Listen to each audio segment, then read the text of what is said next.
Hi friends, सादगी के खसारे, 3 औरतें 3 कहानियाँ। मेरी आपा बहुत सीधी सादी और मासूम थी। वो फैशन करना नहीं जानती थी।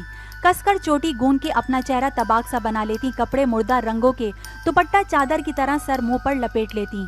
हम सब बहनों ने आपा को मुलाजमत करने से रोका कि तुम घर संभालो, बीमार माँ का ख्याल रखो, हम मुलाजमत ढूंढते हैं। मगर इन्होंने बात ना मानी, कहा कि बड़ी मैं हूँ, ये मेरी जिम्मेदारी है कि तुम लोगों के लिए कमाऊं और घर का बोझ उठाऊं। तुम लोग घर बैठो और मुझे मुलाजमत करने दो। इन्हीं दिनों इनका बीए का रिजल्ट आया तो मुलाजमत की तलाश और इंटरव्यू के चक्कर शुरू हो गए। जहां इंटरव्यू देने जाती अजीब सा हुलिया बना लेती और नाकाम लौटती। वो नए दौर के तकाजों को समझती ही ना थी। तभी हम कहते, आपा बड़ी और मॉडर्न कंपनियों में इंटरव्यू में कामयाबी तुम्हारे बस का काम नहीं है। तुम जरा भी चालाक नहीं हो और यहाँ चालाक और चर्ब जबान लोगों का ही काम है। आपा की सहेलियां मुलाजमत कर रही थी। वो भी कहती, खौला बीबी तुम में वो होशियारी नहीं है जो आजकल मुलाजमत के लिए चाहिए होती है। भला तुम ऐसी दकियानूसी को कौन नौकरी देगा। आराम से घर बैठो और तानिया को किस्मत आजमाने दो। मगर उन्होंने बात मानने के बजाय बुरा मना लिया। इंसान अपने रब से मायूस ना हो तो कभी ना कभी वो अपनी मुराद पा ही लेता है। जब इस तको-दो में साल बीत गया कि एक रोज इन्होंने घर आकर ये मुजदा सुनाया कि इनको मुलाजमत मिल गई है। जिस शख्स ने इंटरव्यू लिया था वो इनकी सादगी, दूसरे लफ्जों में बोंगेपन से मुतासिर हुआ था।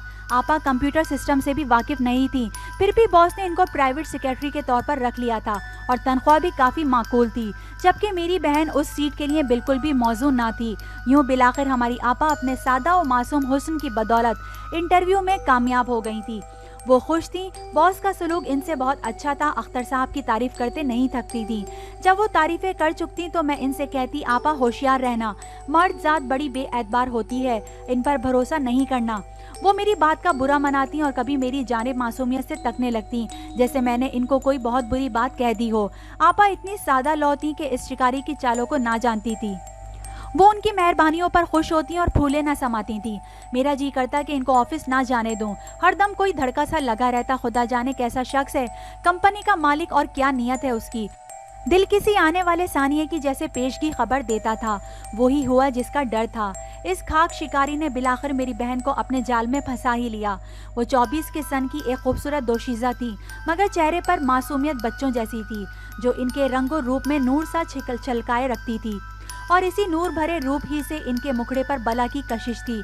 अख्तर मलिक ने एक पोश इलाके में खूबसूरत फ्लैट ले रखा था और इस फ्लैट को वो अपनी ताइश भरी जिंदगी का साइबान समझता था।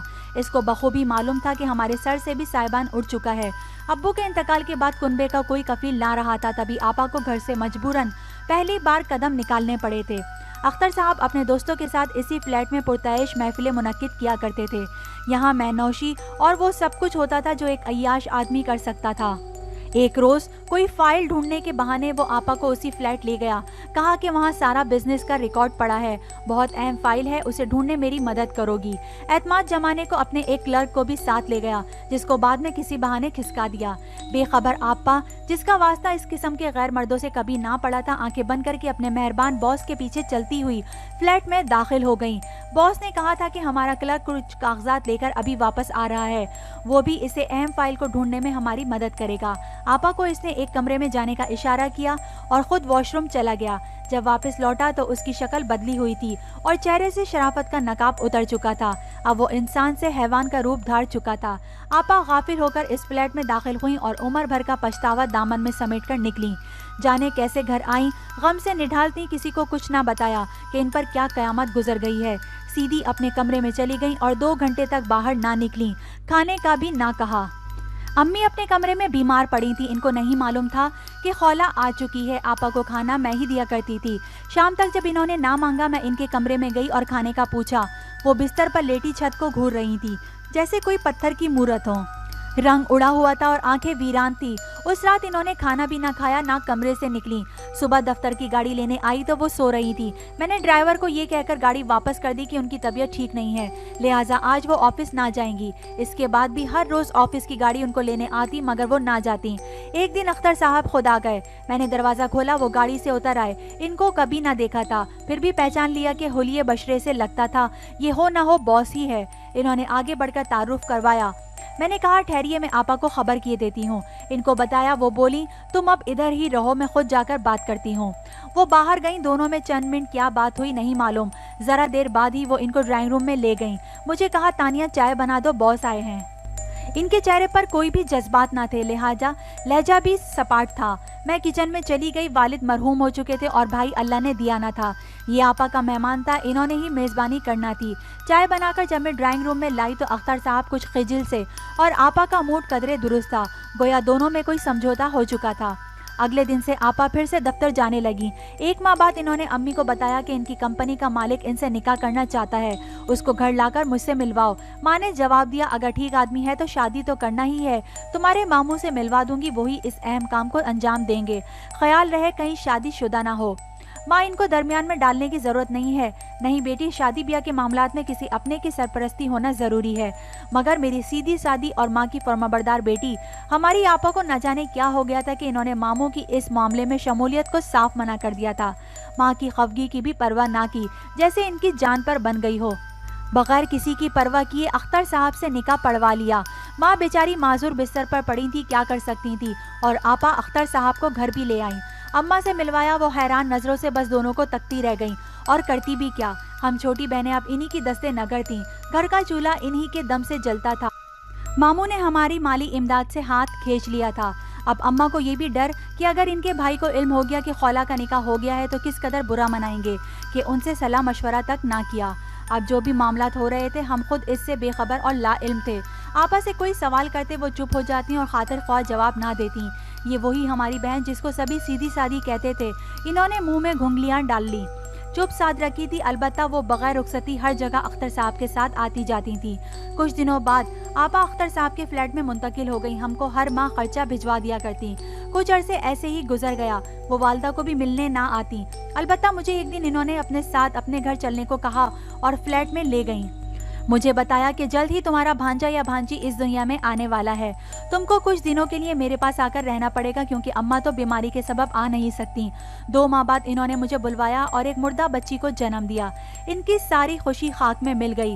اس مرحلے کے بعد اختر صاحب ان کو پھر سے ہمارے گھر چھوڑ گئے۔ اب جب ڈرائیور لینے آتا وہ چلی جاتی۔ ایک روز مجھے ڈرائیور سے بات کرنے کا موقع مل گیا۔ پوچھا کہ تمہارے صاحب میری بہن کو گھر کیوں نہیں لے جاتے؟ اس نے کہا باجی کسی سے ذکر مت کرنا، اپنے گھر میں تو ان کی بیوی اور بچے رہتے ہیں اور آپ کی آپا ان کی دوسری بیوی ہے۔ یہ شادی انہوں نے گھر والوں سے چھپ کر ہی کی ہے، تو ان کو کیسے وہاں لے جا سکتے ہیں؟ یہ تو امی کو اور مجھے پہلے سے اندازہ تھا کہ اختر نے خالہ سے دوسری شادی کی ہے، کیونکہ دونوں کی عمروں میں کم از کم 15 برس کا تو فرق ہوگا ہی، اور رخصتی کے بغیر محض نکاح کر کے لے جانے کا مطلب صاف ظاہر تھا۔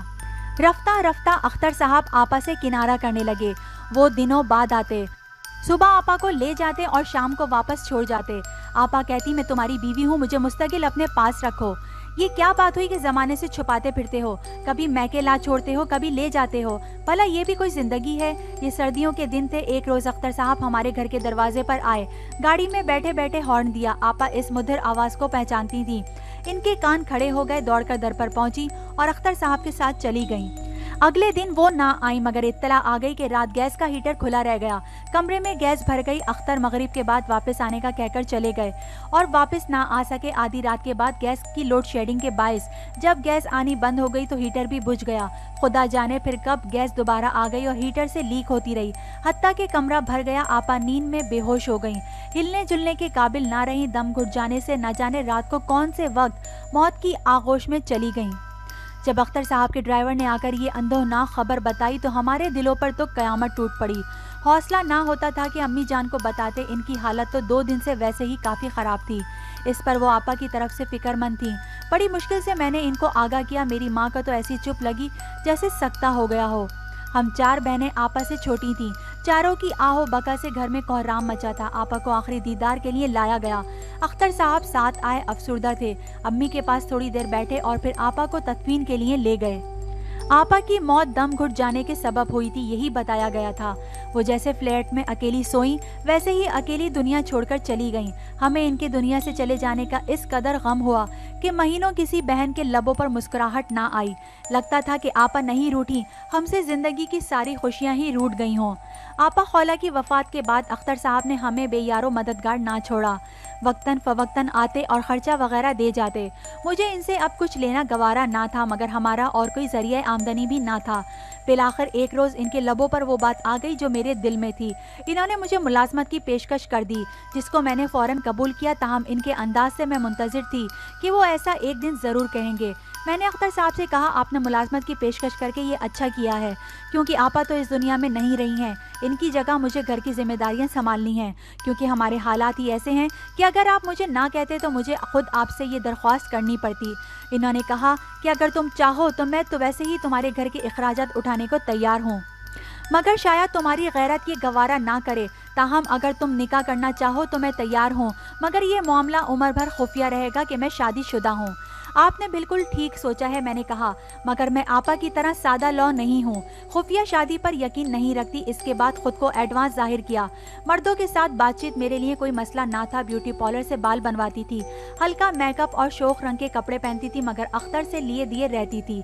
आपा धोखे से अख्तर साहब के फ्लैट में चली गई थी और खुफिया शादी के खौल में बंद होकर 4 दिन खुशी के छुप छुप कर जी सकी। लेकिन मैं इन जैसी ना थी, दिलेर थी। मर्दों के साथ घूमना फिरना मेरे लिए कोई मसला ना था। मेरे इस रवैये से अख्तर साहब की हिम्मत ना हुई कि मुझसे दोबारा ऐसी बात कहते।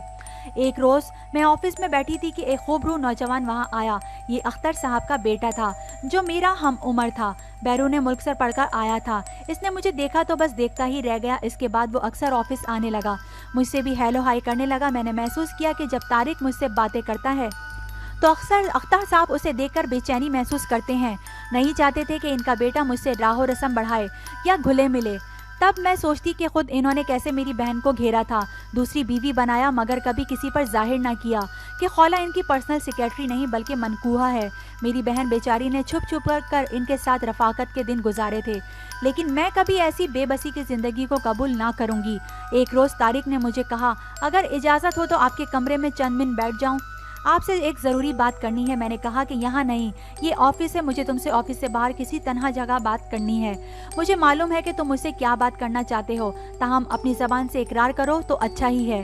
वो बोला, तब तो मैं यहीं पर ही तुमसे मुख्तसर अल्फाज में किए देता हूँ कि मुझे तुमसे शादी करना है। अगर तुम मेरी पेशकश कबूल कर लो तो इसे अपनी खुशकिस्मती समझूंगा। और आपके वालिद साहब का क्या होगा? क्या वो मान जाएंगे? नहीं मानेंगे तो हम अपने तौर पर निकाह कर लेंगे। क्या छुपकर? ऐसा मैं कबूल नहीं कर सकती। शादी करना है डंके की चोट पर करो, हर किसी को बताकर। अपने वालदैन को भी और सारे ज़माने को शामिल करना होगा, तभी तुम्हारी मैं दुल्हन बनूंगी। तारिक सोच में पड़ गया। सोच लें अच्छी तरह, मैंने कहा, मैं कदम पीछे नहीं हटाऊंगी अगर तुम दिलेरी से कदम बढ़ाओगे। तारिक ने अपने वालिद को कहा कि वो मुझसे शादी करना चाहता है। इन्होंने बहुत इसे रोका, मुखालफत भी की, हालांकि वो खुद आपस से शादी कर चुके थे, मगर अब बेटे की मुखालफत पर डट गए। मुझे भी कहा कि जिस कदर रुपया चाहिए ले लो, मगर तारिक को इनकार कर दो, क्योंकि मेरी बीवी इस रिश्ते पर राजी ना होगी।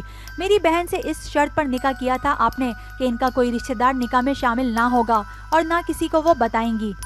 और अब अपने बेटे के मामले में और तरह का रूप धार लिया है आपने। ठीक है, अगर आप नहीं चाहते तो मैं नहीं करूंगी तारिक से शादी। आप रोक लें अपने साहबजादे को। तारिक मगर कब रुकने वाला था, वो अड़ गया और अपनी बात मनवाकर दम लिया। वो बाकायदा अपने वालिदैन के साथ बारात लेकर आया और मुझको बाइज्जत तरीके से ब्याह कर ले गया। इसने अपनी दिलेरी से मेरी इज्जत को दो चंद किया। क्यों मैंने अख्तर साहब के घर में वो तौकीर पाई जो मेरी बहन को ना मिली, और जिस मुकाम को वो तरसती हुई इस जहान से चली गई, इसको मैंने पा लिया। मैंने यही तहिया किया था कि अपनी आपा का बदला इस शख्स से इस तरह लूंगी कि इसे बताना पड़ेगा किसी की बहू बेटी की भी इज्जत होती है, ख्वाह वो ज़रूरतमंद और गरीब घर की क्यों ना हो। जब औरत मनकूहा बनती है तो इसको मर्द का नाम ही नहीं, इसका मुकाम भी मिलना चाहिए, वरना ज़माना औरत को मशकूक नज़रों से देखता है और वो बाइज्जत ज़िंदगी जीने की ख्वाहिश में अपनी तौकीर खो देती है। आज अख्तर साहब इस दुनिया में नहीं हैं और इनका सारा असासा इज्जत और ऐशो आराम तारिक को मिल गया है। आज मैं इस बात पर फ़ख्र करती हूँ कि मैं तारिक की बीवी हूँ और सब मुझको रश्क भरी नज़रों से देखते हैं। मैं माशरे में कोई मशकूक पर्सन नहीं हूँ और ये सिर्फ मेरी अपनी जुर्रत की वजह से है। अगर तारिक मेरी बात ना मानते और खुफिया निकाह पर अड़ जाते तो मैं आपा जैसा फैसला कभी ना करती। मैं तारिक को रद्द कर देती, क्योंकि मेरे नज़दीक मोहब्बत ही सब कुछ नहीं है। इज़्ज़त और माशरे में मुकाम मोहब्बत से बढ़कर है। उम्मीद है आपको ये स्टोरी भी पसंद आई होगी। अगर आई है तो इसे लाइक करना और मेरे चैनल को सब्सक्राइब करना नहीं भूलिएगा। Thank you.